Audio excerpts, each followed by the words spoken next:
Seguramente un algoritmo ya te ha afectado y ni siquiera te has dado cuenta. ¿Pero cómo? ¿Por qué? Y lo peor es que seguramente te va a volver a pasar. Y te va a pasar a ti. En este video te quiero contar 3 historias que lo ejemplifican para que saliendo empieces a darte cuenta de todo esto que está pasando. Y contesta la pregunta planteada: ¿realmente los algoritmos pueden llegar a ser racistas?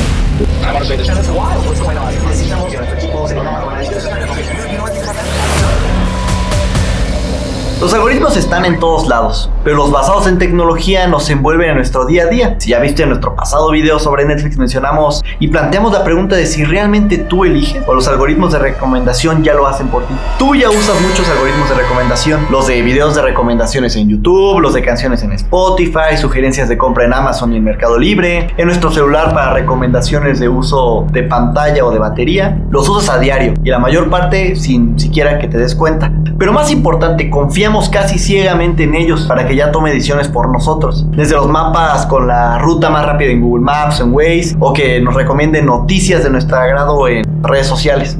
Te dijera que todos estos algoritmos son de cierta forma racistas, que perpetúan una visión del mundo equivocada. Los algoritmos son literalmente neutrales. ¿Pero por qué? Si son literalmente neutrales por su naturaleza matemática. Pero entonces, ¿por qué Tianyu se volvió racista, misógino en unas cuantas horas? O que una inteligencia artificial de Google con visión computacional detecta como peligroso una mano de color negro con un juguete y la misma mano pintada de blanco no. A ver, vamos por partes. Por ahí de 2016, Microsoft dijo: ¿y si hacemos un bot de Twitter representando a una mujercita de 19 años con un toque juguetón y simple? ¿Qué podría salir mal? Con el propósito de que aprenda de las pláticas más comunes que se están llevando en Twitter y haga comentarios e interactúe basado en esas tendencias. Suena interesante, ¿no? Pues solo le tomó 16 horas para que empezara a hacer este tipo de comentarios y tweets. Literalmente se volvió misógina, racista y nazi. En unas cuantas horas solamente siendo alimentada por los temas y sentimientos que se veían en Twitter. Pero ¿qué hay detrás de esto? ¿Por qué un algoritmo se volvió así de grosera y hasta grotescamente grosera? Por un lado nos habla de lo tóxico que pueden ser los temas que se hablan en redes sociales, pero también, pues solo es un algoritmo. No debería tener la culpa los programadores de haberla hecho así. Pero ¿y si los programadores no eran de ese estilo? ¿Eran solamente personas buenas o neutrales? Llega entonces la pregunta de si, entonces como programadores y en general como humanos, impregnamos nuestro subconsciente al momento de tomar decisiones y se las impregnamos así al código que hacemos. Literalmente un algoritmo es el conjunto ordenado de operaciones sistemáticas que permite hacer un cálculo y hallar una solución a un tipo determinado de problema. ¿Qué racista puede haber en un conjunto de decisiones ordenadas? Pues nada, ¿no? Es simple matemática. Pero el humano que las diseña y los programa no es parcial. Ninguno de nosotros lo es. Y aquí es donde entra ese fenómeno de algoritmos sesgados que se vuelven hasta racistas. Algunos de estos casos conocidos, porque seguramente pasan más de lo que nos gustaría creer y de lo que nos enteramos, están las cámaras de Nikon, que tienen un sistema de reconocimiento de pestañeo. ¡Wow! ¡Qué padre! Pero no reconocía bien a las caras asiáticas y detectaba que en realidad sus ojos pues nunca estuvieron abiertos. Otro caso en 2015 es un algoritmo de reconocimiento facial que tagueó a 2 personas afroamericanas como gorilas. Otro ejemplo es con el mismísimo Google, con su traductor de idiomas, con el turco, donde las profesiones son neutrales, o sea que no tienen género, no son él o ella. La traducción en inglés las asocia directamente a un género, a cada profesión. Ovir Doctor es él es un doctor y Ovir Hemshire es she's a nurse. Como bien podría ser ella es una doctora y él es un enfermero, pero directamente les asocia un género.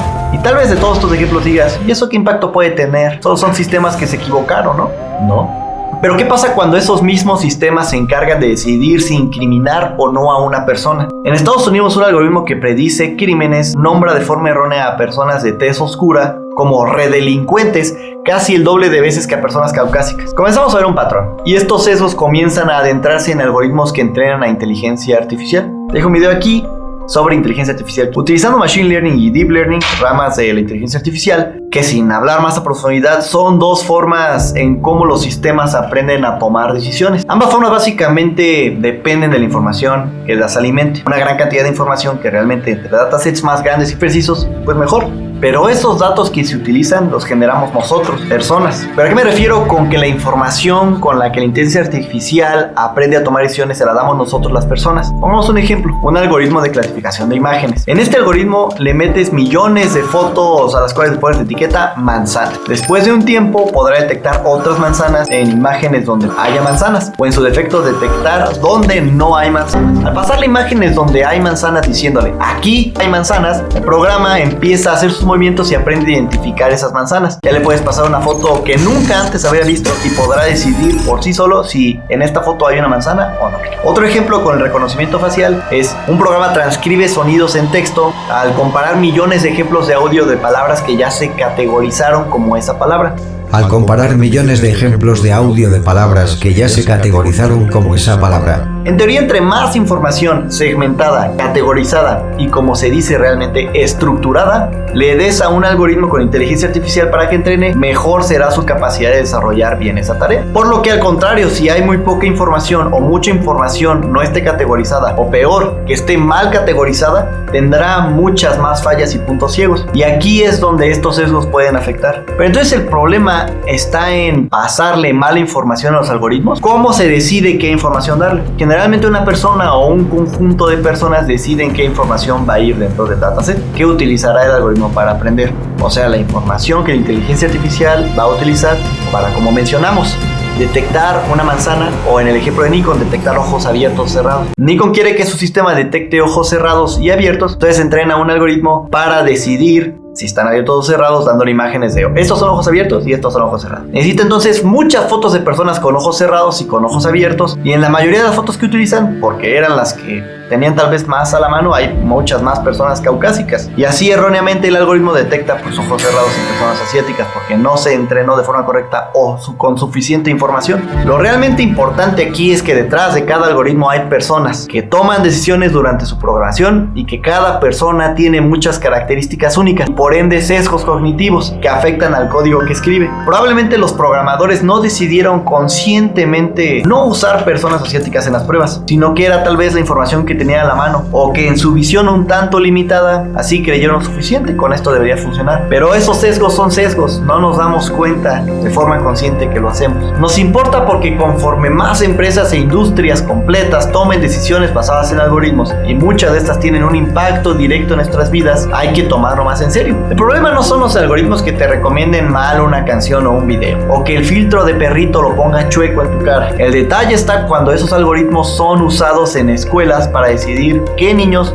o qué niñas aceptan en su inscripción, cuando esos algoritmos se usan en empresas para un filtro y selección de puestos de trabajo, o cuando un banco los usa para determinar la posibilidad de crédito de una persona, o el que vimos de reincidencia de crímenes en Estados Unidos. No es pensar en si esto nos puede llegar a afectar, está pasando ya, hoy y desde hace ya muchos ayeres. ¿Estás diciendo que hay un gran conjunto de la población viviendo una vida de oportunidades deficientes causado por sistemas y por programas? Pues sí, los algoritmos en algún punto podrán dar resultados injustos. ¿Y de quién es la responsabilidad de que estos algoritmos lo sean? ¿Una ONG? ¿La empresa que los diseña? ¿El gobierno? ¿Todos? Porque nosotros generamos los datasets. Dejemos algo claro, los algoritmos tal cual no son racistas. Los racistas somos todos y cada uno de nosotros, muchos de forma totalmente inconsciente. Y esas mismas personas, buenas y tolerantes como tú, como yo, son los que escriben las reglas en las que funcionan estos algoritmos. La información que se les da para entrenar inteligencias artificiales también es seleccionada por personas. Hay todavía muchos más ejemplos, como China utiliza para identificar grupos étnicos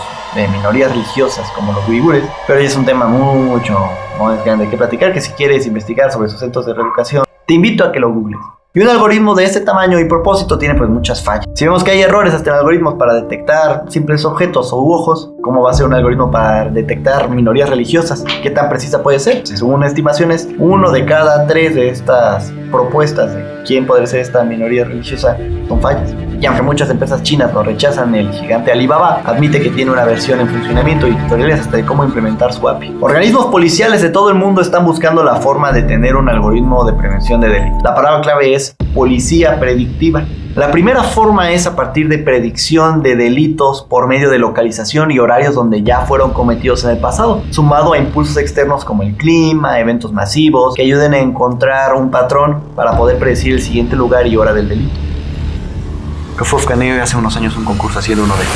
La segunda es no predecir el suceso en sí, sino enfocarse en la persona tal cual, tomando en cuenta la edad, el sexo, antecedentes penales, familiares y muchos más factores personales para predecir la probabilidad de que esta determinada persona vaya a cometer un delito. Y existen ya sistemas utilizados por gobiernos como Red Bull que lo mapea. Pero ¿qué tan precisos pueden ser? Si estamos viendo que los algoritmos de empresas gigantes como Google de ese nivel detecta plástico como un arma cuando está en una mano de tez oscura en una blanca, ¿qué tan sesgado podría estar un algoritmo que prevé que una persona cometa o no un delito en el futuro, en donde existe esta dinámica mucho más compleja? ¿Con qué datos se van a llenar estos datasets para que entrenen inteligencias artificiales? ¿Con información recabada por la policía? ¿Por tal vez interpretaciones de personas? ¿Podría ser que entonces la calidad y cantidad de la información pueda ser un poco imparcial? ¿Son datos correctos para tomarlos como una verdad absoluta para eso educar a un algoritmo? En esencia, todos los algoritmos que existen, que como vemos están en básicamente ya todos lados en nuestras vidas, tienen problemas y sesgos que necesitan ser arreglados. Nos gustaría pensar que no somos racistas cada uno de nosotros